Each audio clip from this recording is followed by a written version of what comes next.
Good morning, sir. Good morning, Morning, sir. Anjali. Hello. Please sit down. Thank you, sir. I haven't met you, have I? So we have met last We year. met last time. Professor remembers you very distinctly. He has a great memory.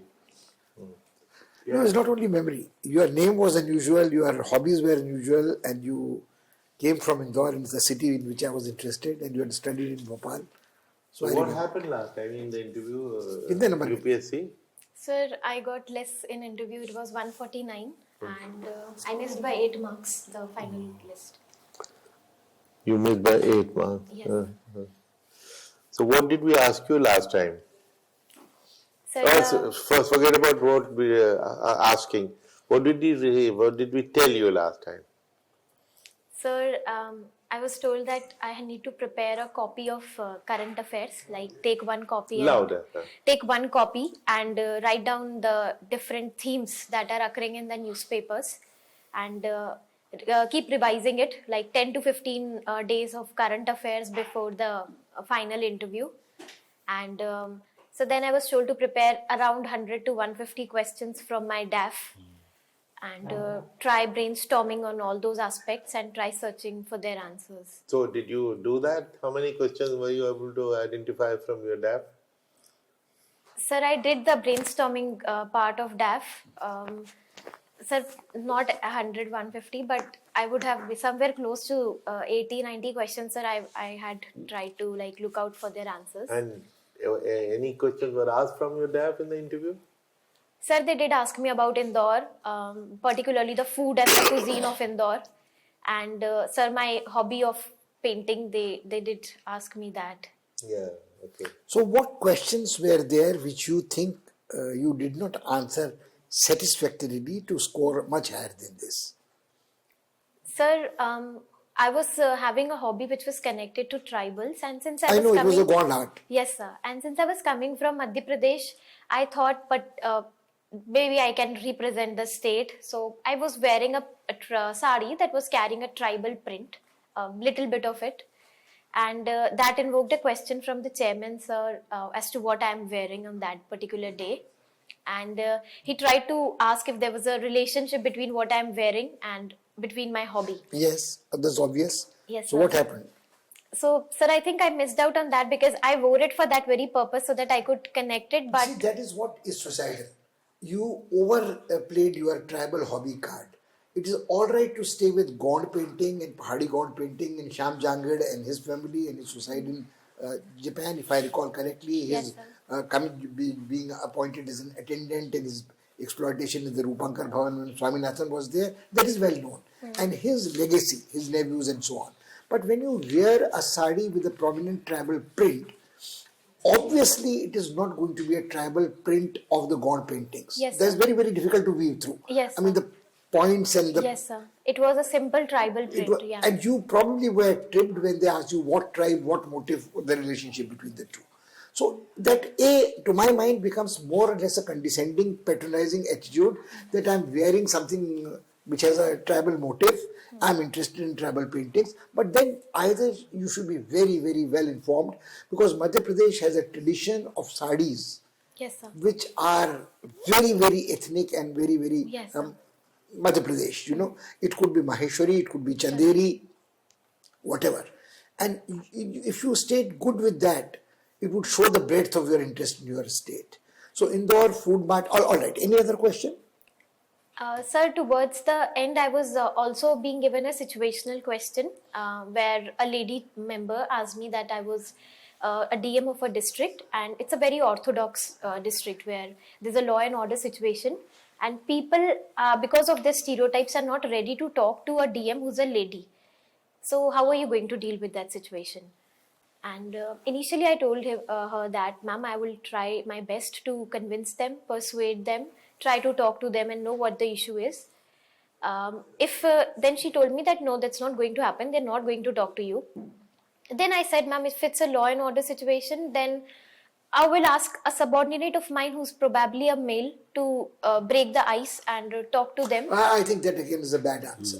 That I think is the answer which did you in. Because you, again, despite being a girl in a position of authority, outranking the male subordinate, were using the male subordinate, shall I say, crudely as a human shield. So you would deflect the criticism, you are avoiding the challenge. I think these are the two things you did badly last time. I hope you avoid this. I will pass you on to Ma'am Poonam, so she probably can chip in. Sure, sir. Because she was not there in the board last year when we interacted. No, ma'am. No, Yes. sir. Right.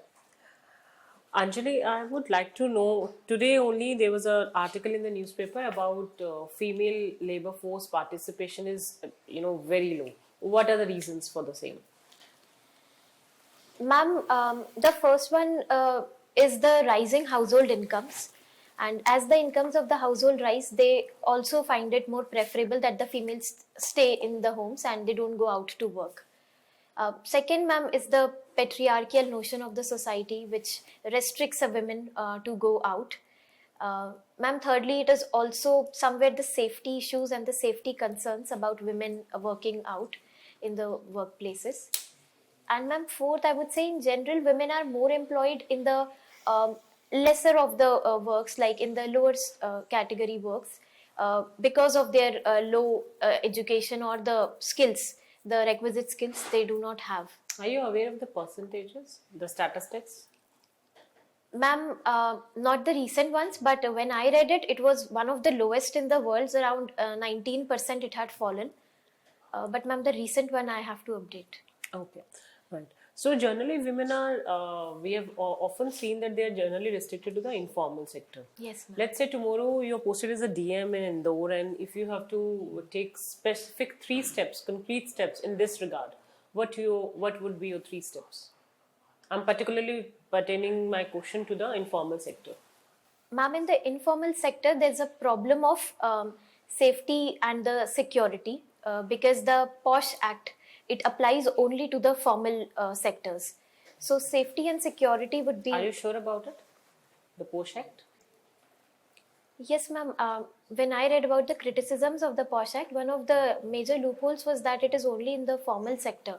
And it is basically in the formal sector, there are certain mechanisms that the women have. In the informal sector also, the lady can go to the district magistrate. Have you heard of local complaints committee? Yes, ma'am, the internal complaints committee. There are 2 kinds of committees. Okay. One is internal complaints committee, one is local complaint committee. What is the difference between the 2? Ma'am, internal one is formed within the organization itself. And local, ma'am, I will have to read on that.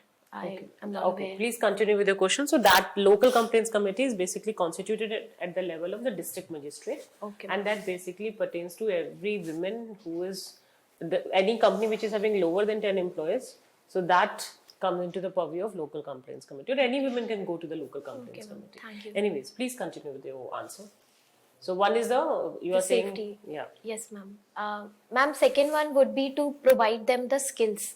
We already have the Pradhan Mantri Kaushal Vikas Yojana and the skill training centers to the women. And ma'am, third one would be the security net, the social security net. Also seeing that they are not being overburdened or overworked, as it happens mostly in the informal sector. We don't have rules for their working. So that doesn't become a problem to them. So these 3 I would try to solve. Okay. You are a student of geography, Yes, ma'am. right? What is the difference between geo-economics and geopolitics? Ma'am, geo-economics deals with the economy which is across the world, while geopolitics is related to the political developments.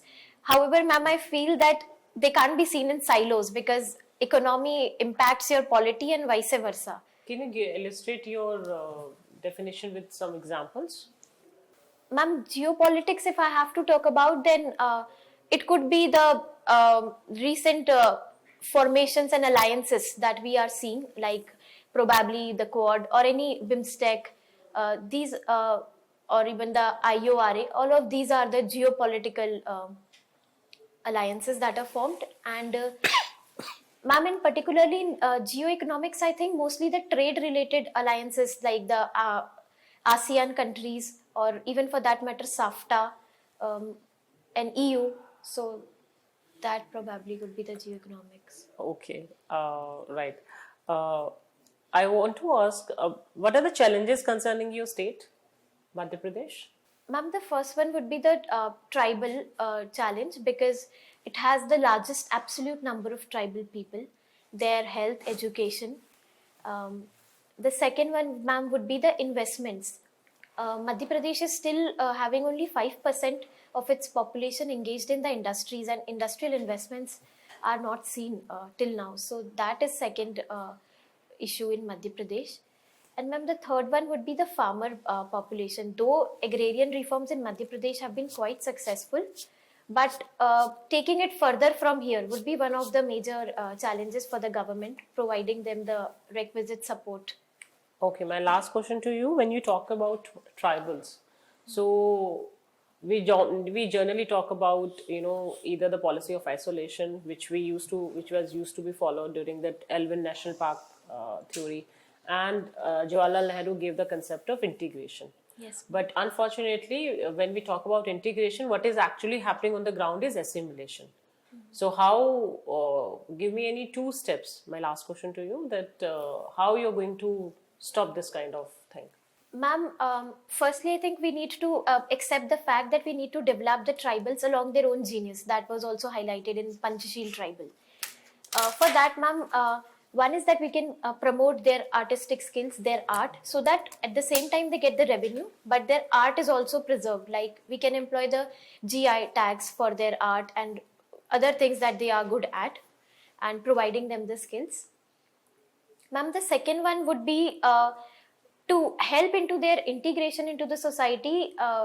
We can provide them with the education and health. That is the foundation for any society to grow. If they're educated, if they're literate, they will be able to safeguard their own culture and their heritage as a result of that. Thank you. Thank you, ma'am. Anjali, in response to a recent question on geopolitics and geoeconomics, Yes, sir. you made a distinction that one is related to politics, one is related to economics. Yes, sir. Recently, the West imposed a lot of economic sanctions on Russia. Was that geopolitics or was that geoeconomics? Sir, in my opinion, it's a very thin line of difference to separate these two things, whether it was geopolitical, because ultimately the decision was taken to shackle the economy of Russia. It was a geopolitical move, sir, but it was somewhere also connected to the geoeconomics of the reality today. Geoeconomics is the use of economic tools to secure political or strategic objectives. Okay, sir. That is the real meaning of geoeconomics. Yes, So sir. from that point of view, the use of economic sanctions is basically a geoeconomic tool. That's what it is. Anyway, let's move away from there. You are aware of the concept of soft power? Yes, sir. Okay, what is soft power? Sir, it's the projection of a country's strength without using the traditional weapons or the artillery, or without going on to a war, projecting our own strength and trying to showcase our power in that sense. For example, using our culture, yoga as one of the tools. There are movies, cuisines to showcase our strength. What do you mean by showcase our strength? Sir, showcase our strength in the sense that we have a standing in the global order, that we have our own unique points that separates us from the rest of the Every world. country has, Colombia would have its own unique culture, Guatemala would have its own unique culture, Malaysia has its own unique culture. Every country that way, just as every state of India has its own unique culture and heritage. Yes, sir. And using that particular strength of ours, we are trying to further our interests, which conventionally through the hard power or other weapons, we would not be able to do that. So, sir, if I say that we are projecting ourselves as the superpower that has yoga as its strength, so we are trying to capitalize on those strengths, probably earning tourism out of it. So basically, soft power then is the attraction that a country's Yes, foreign policy, its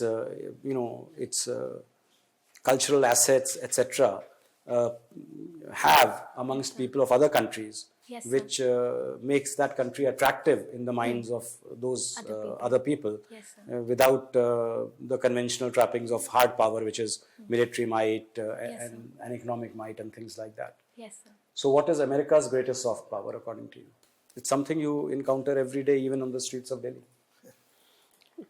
You've never eaten at a McDonald's? Right, sir. Yes, sir, I have. Can you give me 2 or 3 other examples of American soft power?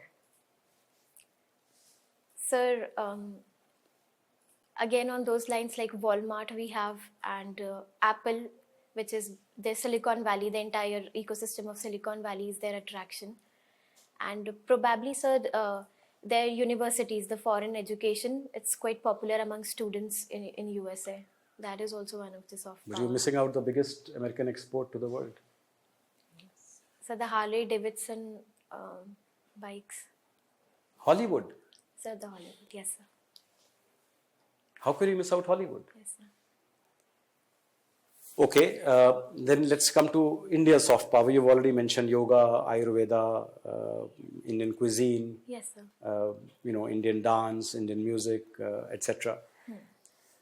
But people are now saying that soft power is okay, but eventually it is hard power that is ruling the world. Do you agree with that assertion? Sir, from what I believe, soft power has to be in the times that we are living in. It has to be one of the areas, but at the same time, we need our hard power also to be equally strong. Recently, what we saw in case of Russia and Ukraine, it's all about the hard power that a country has. So we need it for our internal security, for our defense. We need a good hard power, but at the same time, sir, to attract the world through our unique special points, we also need a soft power, a combination of both of them. So is India's soft power successful? How many tourists do we attract per year? Pre-pandemic, let's talk pre-pandemic, because pandemic everything has been topsy-turvy. Sir, not sure about the exact numbers, but Take a guess. 1 million, 2 million, 5 million, 10 million, 50 million. France gets 75 million per year. sir, I'm No, sorry, take a guess, I'm saying. Just take a guess. So somewhere around 20 to 25 lakh of tourists 20 to 25 lakh. in a year, I believe. So 25 lakhs would be 2.5 million. Yes, sir. I might be wrong, sir. I'm not exactly aware. But sir, as per as the rankings I have read, India doesn't feature in the top 10 tourist destinations of the world. So if you were to recommend to a foreigner that he has never been to India, he wants to come to India, which are the 3 places in India you would recommend that person to come? 3 places, only 3 places. He has only limited time. 3 places only he can visit. Which are the 3 places you would recommend him to come? Sir, the first one I would tell about the Andaman and the Nicobar Islands. They have a lot of tourist potential, and they're beautiful islands which are untouched. Okay. Have you been to the Andaman Islands? No, sir, but I have seen the pictures of my Do you friends. also realize that the untouched islands in the Andaman Nicobar group are restricted for exploitation of tourism? Yes, sir. Sir, And you are what the honorable member asked you was tourists with limited time. So you are forcing the tourist to take a 5-hour flight from either Chennai or Calcutta to go to Port Blair and then a heli-hop to Nicobar Islands, for which he has to queue. And that would be only to showcase. But let's ask her, let's find out what are the other 2 places that she is recommending, okay? and sir, from my own experience at the Kashmir Valley. Okay, so Andaman, Kashmir And sir, probably the coastal areas are the beaches. No, see, I asked you 3 places. Beaches, India is a massive, 5,000 kilometer long coastline. I mean, where all will he be roaming up and down? Sir, the Rushikulya beach that is there, because around that even national parks and wildlife sanctuaries are there in Odisha. So the Chilika Lake. So you are sending this poor foreigner completely off the beaten track. Huh?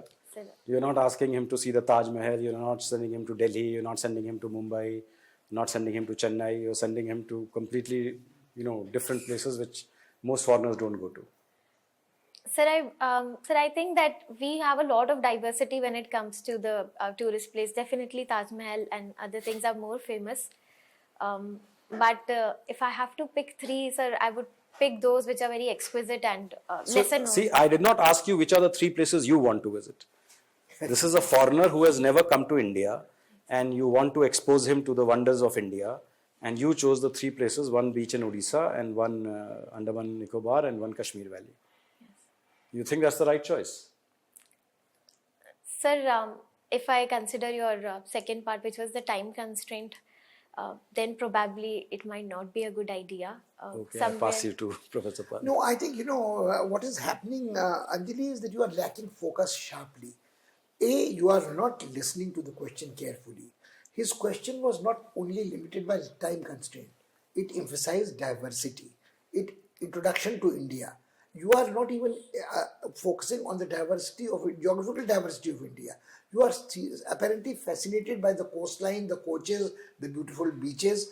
And Orissa, which you mentioned, Chilika, is not actually a beach. It is a brackish water lake which merges into sea. Yes, so you are confusing things. You are trying to lump in a wildlife sanctuary, a natural beauty.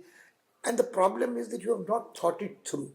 Yeah. And that is happening to various other things. When other honorable member asked you questions about women, and the figures are missing, for a person who's going to be in the civil service, some hardcore data has to be there. When he asked you, Honorable Ambassador Swarup asked you about American soft power, the most obvious thing, the Hollywood films and the hamburgers did not come to you, which are used also for price purchase parity, So the point is, and the whole McDonaldization of the world, the golden arches, Coca-Cola imperialism, they are phrases used in international relations. Okay. So, the problem is that you also, even after last year's experience, are unfortunately avoiding taking responsibility for answers which make you take a stance. Now, again, the questions asked you about the women's exposed to vulnerability to places of work. For a woman, this is a question which has created you a little trouble last time, that you wanted a human shield of a male subordinate. Again, the problem is that you don't seem to have rectified that. So, when is your interview? That's a 13 May. 13th May. There is plenty of time for you to catch up on this. I think please fortify your answers with hardcore factual information and don't appear as a candidate who's avoiding taking a stance. And the question should be in response to specific questions asked. I think what the Honorable Member did point out very sharply is that it's not where you want to go. And if you are giving diversity, you are missing out the Buddhist circuit, you are missing out Amritsar where the Sikh holy places are there, you are missing out the Vishwanath Varanasi corridor, which is a very controversial subject, but of course, which says that India moving into a new age and trying to have a experience of a 1,000 years old city, which is totally different, which is a smart city, which is a sister city of Kyoto. So you are missing out where foreigners come, the Thai tourists, the Sri Lankan tourists, the Japanese tourists, the Korean tourists congregate in the Buddhist circuit, and which is India's gift to, I shall not try to give you the ideal answers, but think through your answers. And number of foreign tourists to India was 10.93 million in 2019. Okay, sir. Almost 11 million. So there you are wrong by an order of magnitude actually. Sir, Yes, continuing with that, the question, where will you take a tourist who is in a hurry and who has come for the first time? You are taking him to places which you yourself haven't seen. Correct. So now I suppose I come to Delhi for the first time and you take me to Sultanpur Bird Sanctuary in Gurgaon. Well, I want to see Delhi. For me, everything in Delhi is a tourist spot for me. Right. So, and you are missing it because they are too obvious. Why not? He has heard of Taj Mahal, and if we do not show him Taj Mahal, he feels cheated. Right? Similarly, Qutub Minar, even if amount to the same generation of history, medieval India. So, but then the most important, most famous places is the first thing that he would like to see, because he's there for just 2 days, right? So now whatever we told you last time, I think we still stands. You need to work a little more on your DAF, because today again your entire interview is on your DAF. Okay? Last time you said you were able to identify 80, 90 questions out of it. Maybe try a little more, another 50, 20, 30. So all around your hobbies and your interests, all right? So, and we didn't discuss much about news and current affairs, except geo-economics, geopolitics. We'll ask you again, which newspapers are you reading? So the Hindu. Hindu. Please add Indian Express for sure. Okay. You know, from these two papers, take notes every day, copious notes, 5-7 items every day, right? So these are the two things. So do you have any question? Sir, nothing like nothing actually. I think I'll work on these. Just focus on hard factual data and taking a stance, and maybe a little more relaxed and a little more cheerful. That would not hurt you. Okay. See, deliberately we were asking you out of the box questions, to see how you think on your feet. Like you had not thought that somebody will ask you, foreigner coming India, which way will you take? So then that's the, so you don't have to, you can just say, sir, since that person is on a very limited this thing, maybe the Golden Triangle would be the ideal place for him, Delhi, Agra, Jaipur, and that way he gets a glimpse of, And your some own of state, India's. which claims to be the heart of India. Yeah, The exactly. Madhya has brought out a book, tourism promotion book called The Heart of India. Madhya Pradesh is the heart of India. Ajab Madhya Pradesh, Gajab Madhya Pradesh, and which is Bhimbedka and Khajuraho and Tajul Masajid and natural beauty and wildlife reserves and Indore. The history is multi-layered in that, and the tribal heritage. Yeah. But you would insist on taking them away from heart of India. Oh, good luck to you. All the best. Thank you, ma'am. Thank You you. will do well. You relax. All You the have made it to successive time to interviews. Don't worry about that. Thank you, sir.